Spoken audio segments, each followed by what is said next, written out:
Well, boils and ghouls, it's your old pal, John Kassir, the voice of the Crypt Keeper. And I want to welcome my good fiends of the Horror Heals podcast. Is horror good for mental wellness?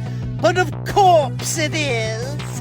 I delight in the delicious deaths of pitiful people on the silver screen. So get ready for a hell of a good time with my new fiends, Corey and Kendall, on the Horror Heals podcast.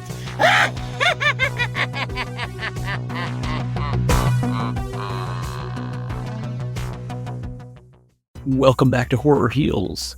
If you're starting here, stop, rewind, and listen to part 1 first. It's our last episode, Queer Horror, Wicked Witches, and Why We'd Need Monsters, number 61, with Heather. Trust, you'll want the full experience.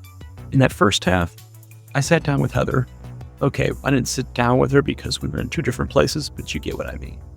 Heather is better known on Instagram as Queerfurter, who did the unusual, even radical thing of earning a PhD centered on queers and horror. She also wrote the book Queer for Fear, Horror Film and the Queer Spectator, which dives deep into how queer audiences connect to the genre. Now in part 1, we talked about VHS horror covers as gateways, the Wicked Witch of the West as a queer icon, and why films like Nightmare on Elm Street 2 and Fright Night deserve their place in the queer horror canon. So we left off exploring how horror fandom has shifted from the exclusionary black t-shirt bros to inclusive healing spaces.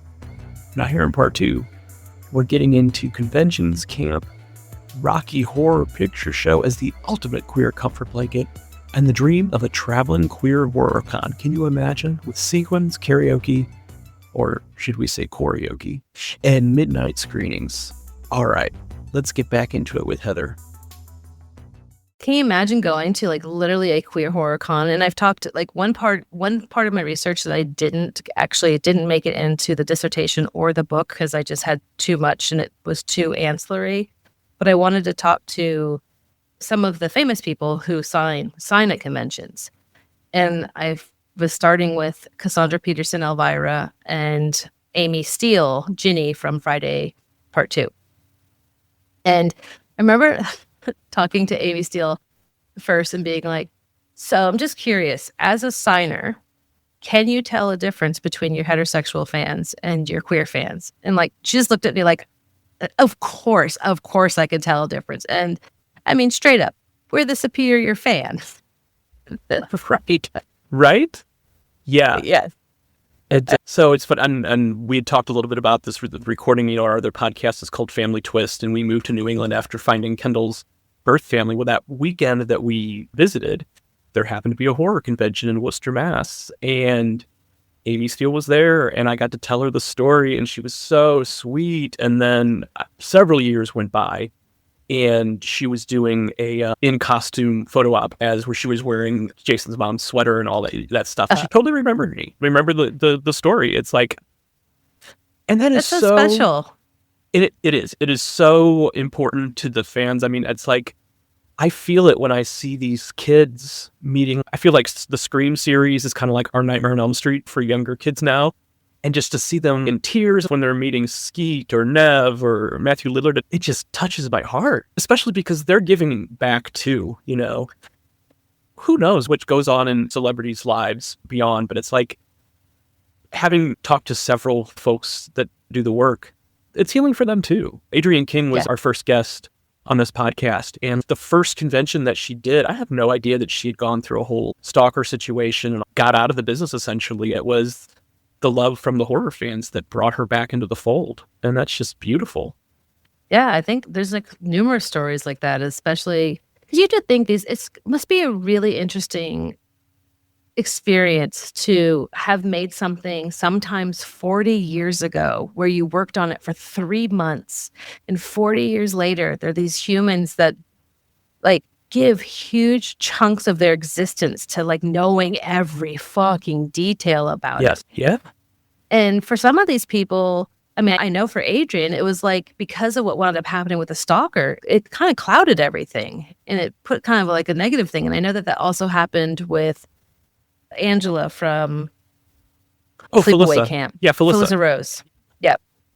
And it was like one of those things that I know she spent years of her life almost being embarrassed by that film because of some of the reception of it. Right. And like, thank goodness the last 10 years or so, 10 to 15 years where there's just been a complete turnover. And I'm not saying that like there aren't interesting things or quote unquote problematic things. Like Angela is a very polarizing, like we'll call it figure in the queer community, the horror loving queer community.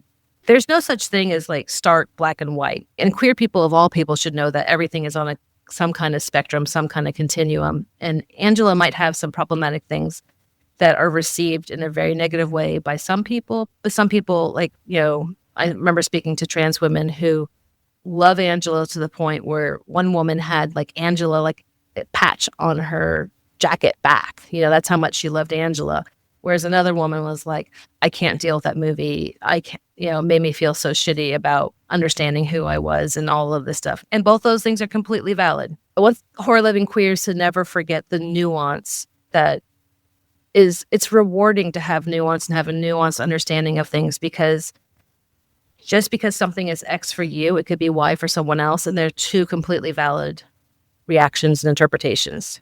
Yeah. And that's something that Kendall and I have talked about because we want to have Felissa on the show. And I think Kendall and I have slightly different opinions about that movie. And I will say that movie really fucked me up, but I love it. And she's incredible. And I love how open and accepting she is of all of her fans. She's definitely one of the queer friendliest ones out there, and just such wonderful energy too.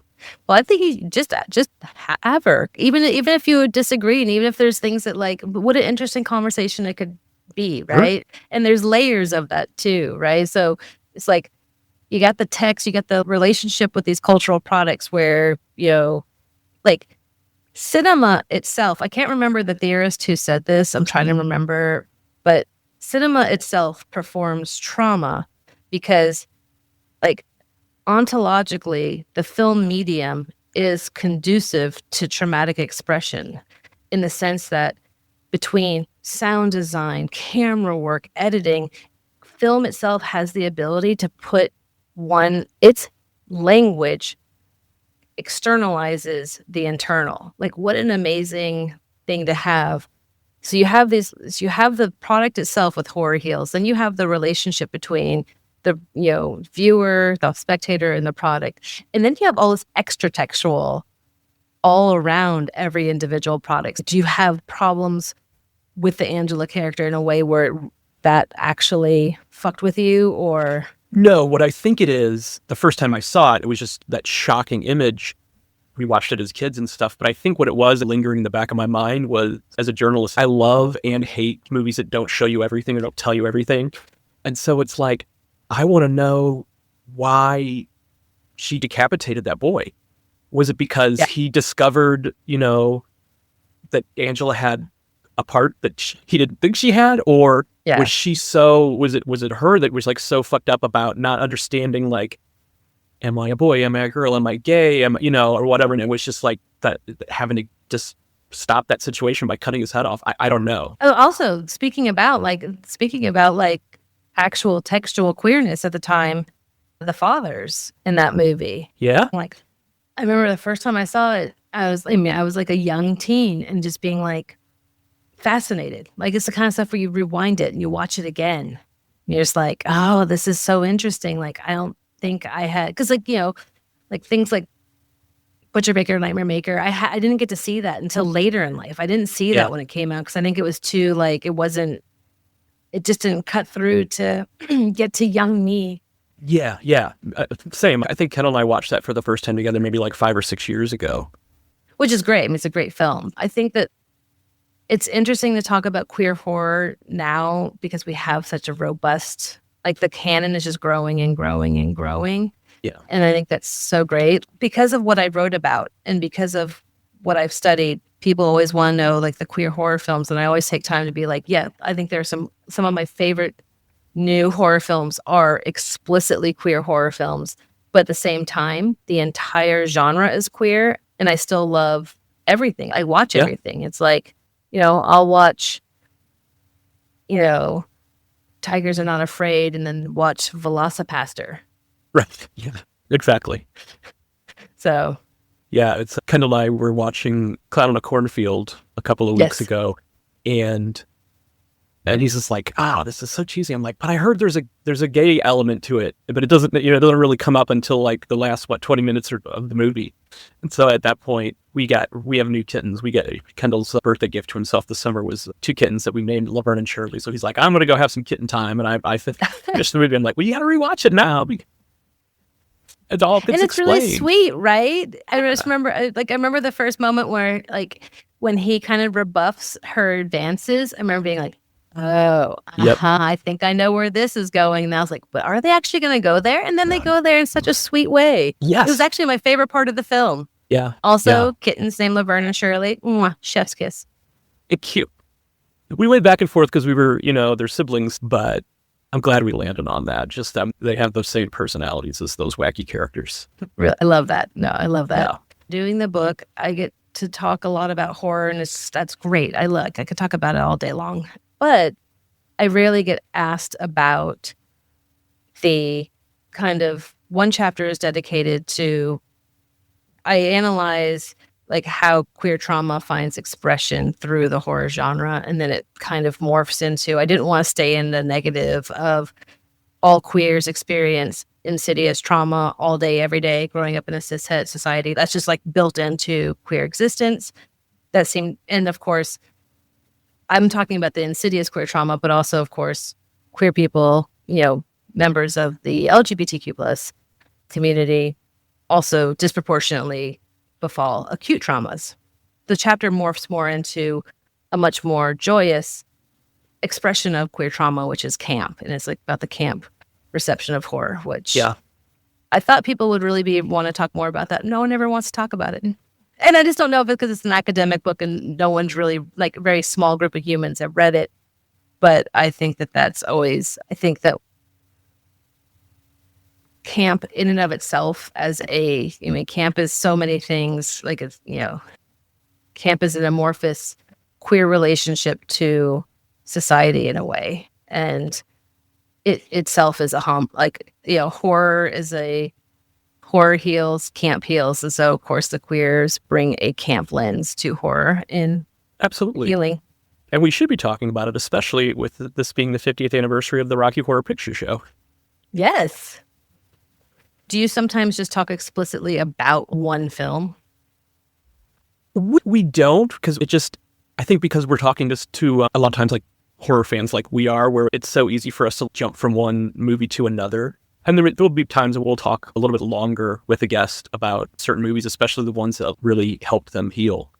But yeah, we kind of tend to get a little bit all over the place. But yeah, we're certainly open to it. And I mean, that's one movie that's definitely could be worth it of it, multiple episodes. That was a life-changing thing for me. That was like, I think when I first, we did the midnight thing in high school. And I think that's when I first started being like, okay, I think maybe straight is not the word for me. Yeah, no, Rocky Horror. I just did a panel. Was that last week? I just did a panel where I was the youngest person on the panel, which rarely happens these days.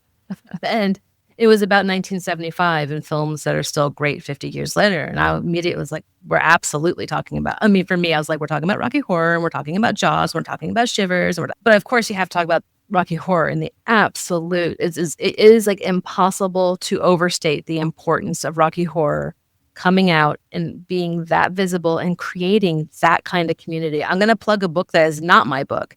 It's called Absolute Pleasure: Queer Perspectives on Rocky Horror, and it's edited by Margot Atwell. It comes out in, I think, around 3 weeks or so. It's a book filled with essays from humans all over and all different intersectionalities under the queer umbrella. And even those who have issues around consent in the movie or the issues around forced cannibalism, Right. they deal with it with like nuance and, and I always wind up being like, yeah, the consent in that film absolutely is murky. I mean, and by murky, I mean like completely wrong and then accepted, right? Like Right. Frankenfurter just goes in, but like when you were young and in the like, by the time I'm seeing Rocky Horror, it's the 80s and it was at midnight with the first time I was ever around like lots of queer people that was not a parade.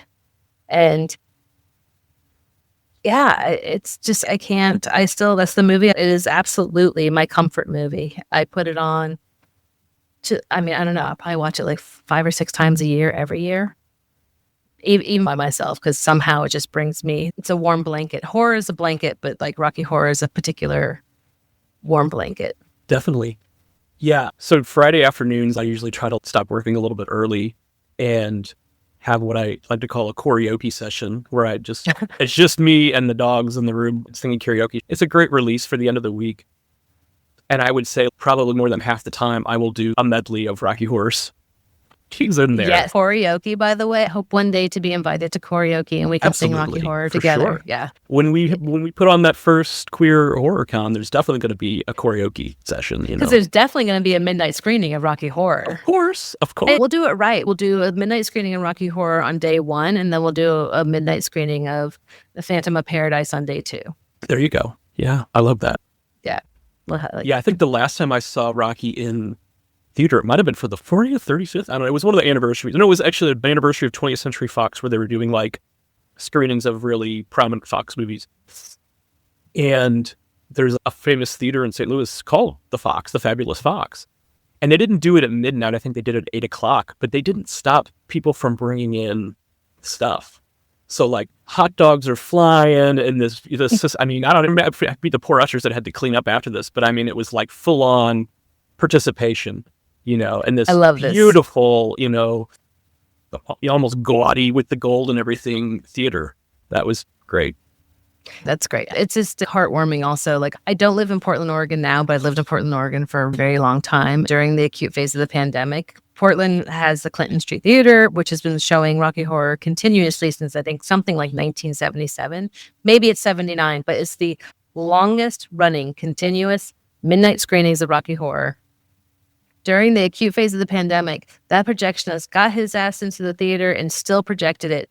Yeah, probably mostly to a handful of masked friends, or sometimes maybe just to him, but screened it to not break that tradition. And I just think it's like, what a gift. Like, what a gift 50 years later to have a film that can still feel weirdly transgressive in how it, like, Frankenfurter confuses me to this day because I feel things where I'm like, what am I feeling? What is this feeling I feel? Where it's just you have this like genderqueer, pansexual alien, right? Mm-hmm. Who's just a little hedonistic Dr. Frankenstein making his blonde. The performance makes us fall in love and really care about what happens to Frankenfurter at the end of the movie. 75%. He's a bastard. I mean, he's terrible. It's like he clearly loves them and leaves them, right? Right. Of like past partners.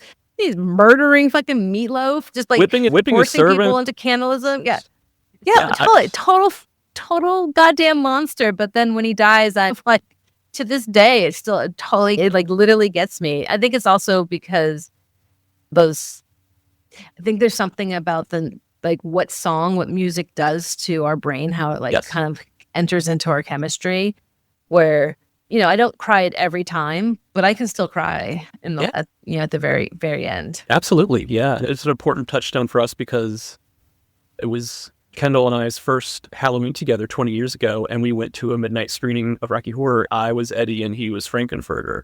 We worked hard on those costumes. When you're new relationship, it's like we want to be screen accurate, but he was definitely a very sexy Frankenfurter. I love this. I love everything I've ever heard about you two. This is great. Thank you. Well, Heather, there is a tradition that we have on Horror Heals is we ask the same final question. Okay. And I'm very curious to hear your answer. Who is your favorite final person? We don't say final girl, but we love the final girl trope. We say final person to be all-inclusive in a horror flick. That is such a hard question. I know. I have to choose one. The problem is I studied the final girl and how queers relate to the final girl. So to choose one feels like I'm going to be shitting on them all because immediately my head first went to Jess and Black Christmas because, Laurie Strode gets all of the glory and Laurie is great. But I'm like, hey, but there was Jess Bradford over here. And then I go to Ellen. I'm like, well, how am I not going to say Ellen Ripley? Because, oh my God, dear Lord, Ellen Ripley. Then I go to Nancy Thompson because I fucking worshipped Nightmare franchise. It's and then tough. you go to Jess. Yeah, you go to Jessie because I'm like, my favorite final. That was the first time I saw a quote unquote final boy. And I remember being like, oh, you can have this is I didn't have language for it then. But it felt different because in the 80s, Jessie just felt like a different character that I hadn't seen. And I think Jessie Walsh is an incredible character. Yes. All right, let's see. Was Jess the first one that popped into your head? Well, the first one that actually really popped into my head, maybe I'll have to go with this one, is because I got in an argument in a grocery store one time.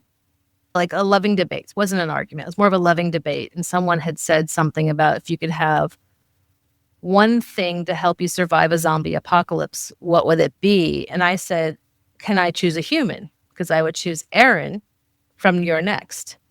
Because that bitch, I love when the final person trope gets reinvented. And I remember watching You're Next for the first time and being like, oh, they made her, she grew up in a survivalist cult. This person not only can has combat and survival skills. And if I'm in a zombie apocalypse, that's who I want by my side because I'll just be stand right behind Aaron. So I guess I'll have to go with that, even though the entire trope is such a meaningful, talk about horror healing. My research is empirical and it's based on a survey, and I never named the final girl on the survey. And the number of queers who came into the comments, came into the open text box to be and tell me very intimate stories about their relationship with all sorts of different final girls. I can say that for the Gen X crowd, Laurie looms very large. And for the millennials, Sidney Prescott looms very large. Yes. And the stories that they tell and how that trope help them get through junior high and high school. What a gift these. I don't think the makers knew that they were giving generations of queers a survival line to know that they could make it too. Yep. You're absolutely right. We've had millennials on the show. In fact, this week's guest, Sidney Prescott. We've had several Laurie Strodes from Gen Xers. Surprisingly, we have not had a Jess yet, which I'm putting it out into the universe. I hope somebody soon says Jess, just because we have such a reverence for Black Christmas. And I got to meet Olivia Hussey a couple of years ago, and we were gutted when she passed. And we had Lynn Griffin on for our Christmas episode last year. We watch it multiple times a year, but when my cousin and his fiance were living here, we introduced him to Black Christmas, and we did 3 years in a row, a Black Christmas party. I love that you met Olivia Hussey. I mean, I do hope so. I mean, I am roundabout cheating the answer because I would name Jess as a incredible final girl. Even also the first time I ever saw a Black final character was Demon Knight with Jada Pinkett. Yeah. Ash was an incredible final person. So, yeah. Well, I could keep naming them. And it's also how elastic do you make this trope? Is Chris from Get Out a final person? Right. I mean, because it's not a slasher in that sense, but it's also not, Right. But at the same time, though, he's not the final person because his buddy's there to save him, That's true. It's just got me I can't wait for the next Jordan Peele movie. Come on, Jordan, make him a little faster. I think there's more emphasis on community. But, excellence takes time. Sometimes excellence doesn't take time. There's some humans that can just crank out greatness over and over and over again. But I think Jordan needs to percolate, kind of get it all there.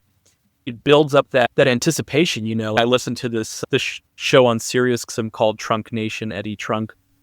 He's a heavy metal journalist for however many years.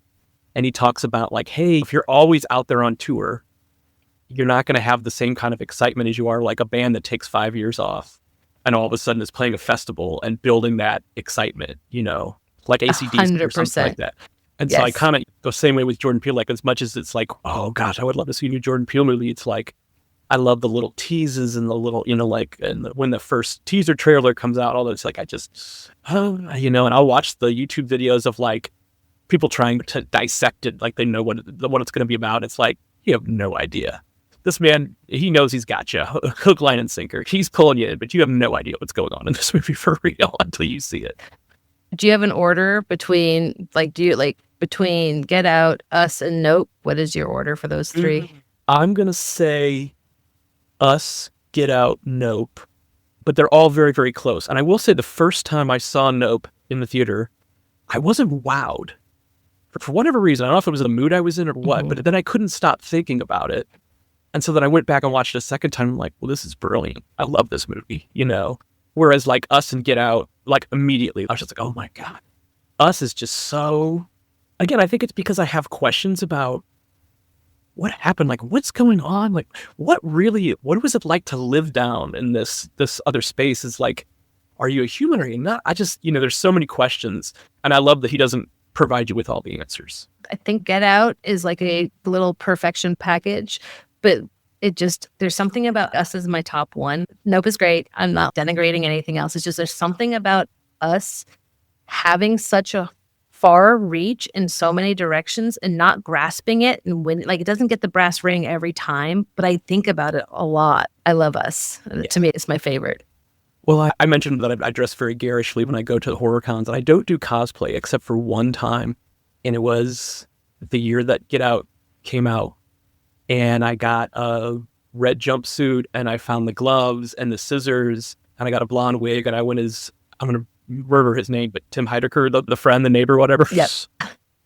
I was just like, I was so obsessed with that movie at that point. I'm like, that's a pretty simple cosplay to put together, but anybody who's seen it knows exactly who you are. I love that. They didn't like me walking around with those big gold scissors, though. I love that. I'm not a cosplay person, but I deeply appreciate people who do take the time and the energy. Absolutely. So, well, this has been fantastic. Let's definitely stay in touch, because I think there are more things that we can collaborate on in the future for sure. Absolutely. Thank you so much for having me. Of course. Alrighty. That was part 2 of my conversation with Heather, PhD scholar, author of Queer for Fear horror film and The Queer Spectator, and the creator behind the Queer for Fear community on Instagram. Heather reminds us that horror is never just about the monsters. It's about queerness, trauma, camp, and connection. Rocky Horror stands out as the ultimate touchstone. For Heather, it's the queer warm blanket she goes back to again and again. For Kendall and me, it was our very first Halloween together 20 years ago. He was Frankenfurter, I was Eddie, and we poured ourselves into those costumes like our lives depended on it. And for so many queer horror fans, Rocky Horror was the first time they walked into a theater and felt truly seen. And that's the magic of horror, and of queer horror especially. It heals by reminding us that we can make community out of chaos and family out of midnight screenings. Okay, till next time, stay spooky, stay queer, if you are. And if someone asks, is horror good for mental wellness? You tell them, of course it is. The Horror Heals podcast is produced and presented by How the Cow Ate the Cabbage, LLC.